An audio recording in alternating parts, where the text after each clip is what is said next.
Pourquoi est-ce qu'on a mal au bas du dos et qu'est-ce qu'on peut faire pour en guérir?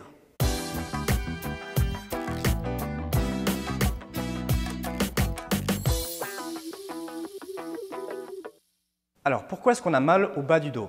Ce que vous devez retenir dans les douleurs de dos, c'est instabilité. Du moment que votre colonne vertébrale elle est instable, vous allez menacer la moelle épinière et les racines nerveuses qui en sortent. La moelle épinière, c'est un gros câble électrique qui part du cerveau et qui descend à travers la colonne vertébrale et qui va innerver tout le corps. C'est la connexion entre le corps et le cerveau. Et c'est une structure extrêmement vitale. Donc, si elle est abîmée, on devient paralysé. Donc la moelle épinière, c'est extrêmement important qu'elle soit préservée et protégée. Et du moment que votre colonne vertébrale elle est instable, vous menacez en permanence la moelle épinière. Donc si votre colonne vertébrale elle est instable, il y aura une grosse menace et donc il y aura une crispation de protection, un spasme protecteur. Ça, c'est une cause de la douleur. Souvent, c'est cette barre qu'on a au niveau du bas du dos.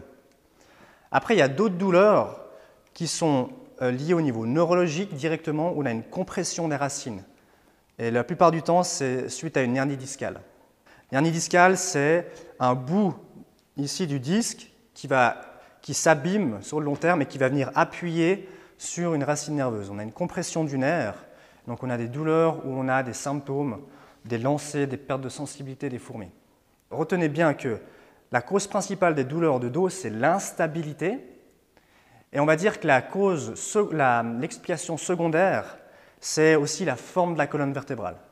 Si la forme elle est altérée, vous allez avoir le dos qui est trop creusé ou qui est trop plat et vous perturbez la biomécanique ici au niveau du bas du dos, vous perturbez la stabilité de la colonne vertébrale. Alors, qu'est-ce qu'on peut faire pour résoudre cette situation?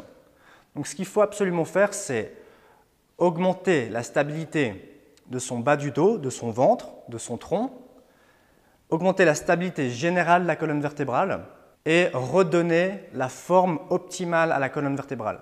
Comme ça, la répartition des charges et des contraintes, elle se fait de manière optimale. Si votre dos il est trop plat ou il est trop creux, la charge et les forces qui s'exercent sur les structures, il y aura des contraintes asymétriques, il y aura beaucoup de contraintes et beaucoup de dégâts.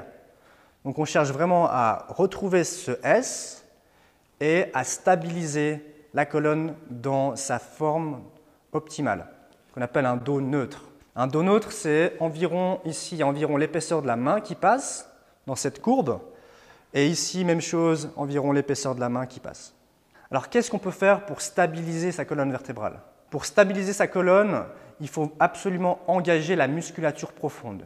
Et la musculature profonde, elle est composée de 4 ensembles de muscles. Ce sont les multifida, les muscles profonds ici. On a le plancher pelvien. On a le transverse de l'abdomen, qui est comme un corset anatomique, qui est attaché aux vertèbres, qui passe tout devant ici jusqu'au nombril et qui vient de l'autre côté. Et puis, on a encore le muscle de la respiration, qui est le diaphragme. Donc, ensemble, ils font comme un espèce de ballon ou une cage ou un cube. Ils doivent fonctionner ensemble sur la même boucle neurologique. La plupart du temps, ça dysfonctionne pour différentes raisons. Donc, c'est très important de réactiver cette musculature profonde afin de réactiver ce corset anatomique et de stabiliser la colonne vertébrale. Donc, ça, c'est le mécanisme le plus puissant, le plus efficace et fonctionnel pour stabiliser votre bas du dos. Ensuite, qu'est-ce qu'on peut faire pour retrouver la forme de la colonne vertébrale? Donc, si votre dos il est trop plat toute la journée et que vous essayez de le corriger en conscientisant ça, ça ne suffit pas. S'il est trop plat et donc vous êtes à risque d'hernie discale, la seule manière de corriger ça, c'est de faire des exercices ciblés. Donc, des étirements ciblés et des exercices correctifs pour modifier la position du bassin. La forme de ma colonne vertébrale est déterminée par la position de mon bassin. Donc, si mes ischio-jambiers là, ils sont trop tendus, mes fessiers trop tendus, ça tire mon bassin en arrière et ça aplatit mon bas du dos. Et donc là, je suis à grand risque d'hernie discale. Et au contraire, si mes cuisses sont trop toniques, pivotent le bassin en avant, et là, je ne suis pas tellement à risque d'hernie discale comme ça, mais je suis à risque de force de cisaillement au niveau des vertèbres. Il y aura un glissement. Et dans les deux cas, soit le dos qui est trop plat, on va vraiment abîmer plutôt les disques et un risque d'hernie discale. Et dans l'autre cas, le dos est trop creusé et on a des forces de cisaillement qui vont menacer aussi la moelle épinière, mais plutôt les structures adjacentes. Dans les deux cas, c'est une menace, une instabilité, et donc la réaction, ça va être un spasme protecteur, des contractions au niveau du bas du dos qui vont essayer de stabiliser, de restabiliser cette instabilité. Si le dos est trop plat, c'est parce que les ischios sont trop tendus, donc il faut absolument leur redonner de la longueur. Cibler ici cette zone par des automassages, par des étirements ciblés. Et puis il faut réactiver devant les cuisses pour remettre le bassin dans une position anatomiquement neutre. Et donc le dos va suivre. Et au contraire, si j'ai mes cuisses qui sont beaucoup trop toniques, et c'est très souvent le cas chez les femmes, on a le bassin qui part en avant. Donc là, ce qu'on veut faire, c'est absolument redonner de la longueur au quadriceps et raccourcir les ischio-jambiers et les fessiers afin que le bassin revienne dans une position relativement neutre et qu'on retrouve ce léger S. Et une fois qu'on a ce S, on va stabiliser cette position optimale. Après, il y a aussi d'autres choses à faire au niveau de l'articulation sacro-iliaque.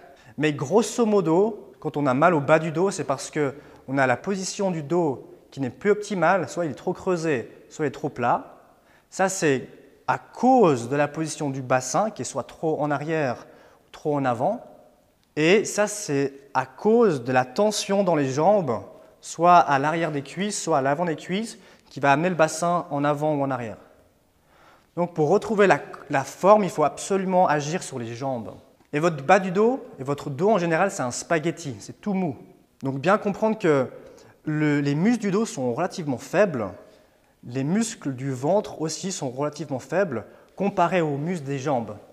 Ce qui fait que si on n'est pas attentif et si on n'a pas un bon gainage, une bonne stabilité ici au niveau abdominal et lombaire, on est en permanence sous l'influence des jambes.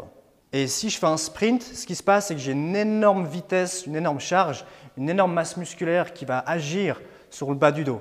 Donc bien comprendre, et je ne sais pas si c'est clair ce que je dis, mais bien comprendre que en fait, c'est vos jambes qui sont beaucoup plus puissantes que votre dos. Donc si vous voulez corriger votre posture, corriger vos problèmes de dos, il faut absolument agir sur les jambes. Autant au niveau des cuisses que des ischios que des adducteurs. Très très important. Et une fois que ça c'est corrigé, ensuite ou parallèlement, il faut absolument stabiliser cette structure. Et pour stabiliser, il faut activer la musculature profonde qui est faite des multifides, du plancher pelvien, du transverse de l'abdomen et du diaphragme. Et ça, c'est un travail autant de respiration que de verrouillage qui doit se faire, qu'on doit apprendre, qu'on doit conscientiser dans son quotidien, dans ses exercices. Et tout ça, ça permet de traiter, de guérir énormément de problèmes de bas du dos. On vient de voir les causes biomécaniques, à savoir la forme de la colonne et la stabilité de la colonne, son axe optimal et qu'est-ce qui influence. Maintenant, il y a des causes physiologiques. Ce qu'on va retenir, c'est que plus vous êtes fatigué, plus votre corps est fatigué, moins vous allez être capable de stabiliser.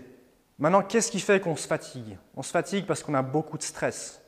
On court dans tous les sens, ou on n'a pas assez d'argent, on est dans des relations toxiques, il y a des situations qui nous stressent, on est anxieux, on est préoccupé. Toute forme de souci, c'est une accumulation dans votre système. Fatigué, stressé, ça c'est une source qui est psycho-émotionnelle, psychosomatique. La perception du monde donc. Il y a des causes en lien avec l'alimentation.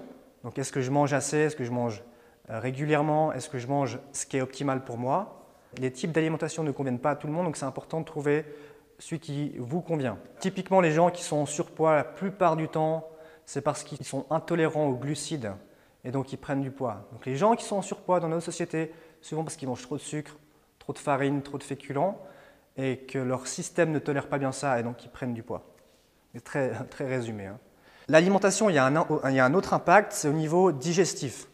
Si votre système digestif ne fonctionne pas bien parce que vous mangez des choses que vous ne tolérez pas, peut-être c'est du gluten, peut-être que c'est des produits laitiers, peut-être que c'est autre chose, trop de café, trop d'alcool, il y a sûrement d'autres choses, vous prenez des médicaments, ça perturbe soit votre estomac, soit votre tube digestif de manière générale, ce qui va se passer, c'est que s'il y a un état inflammatoire dans votre tube digestif, la réaction du corps musculaire et sinew du ventre, ce sera un relâchement abdominal.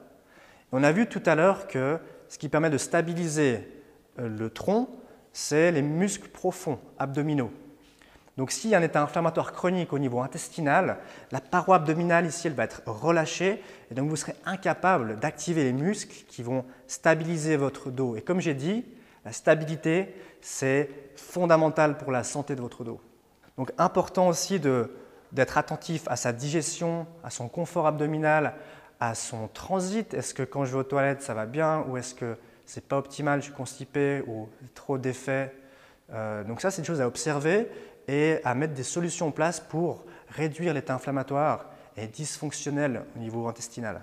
Donc à retenir, plus votre système est stressé, autant au niveau émotionnel qu'au niveau physiologique, par une alimentation qui ne vous convient pas ou par une intoxication suite à des plombages au mercure ou à d'autres substances chimiques, à des médicaments, à de la cigarette, à de l'alcool, à toute chose qui va en fait surcharger votre système, tout ça, ça s'accumule dans votre corps sous forme de stress physiologique, de charge physiologique, et il y a un dysfonctionnement global qui s'opère. Là, on vient de voir le bas du dos. On pourrait aussi parler ici de l'articulation sacro-iliaque, mais pas aujourd'hui. Puis pour ce qui est de la nuque et du milieu du dos, là, vous pouvez regarder la vidéo sur l'épaule. Il y a beaucoup de choses qui seront expliquées là-dedans. Mais c'est le même principe, c'est une question d'instabilité et de forme altérée.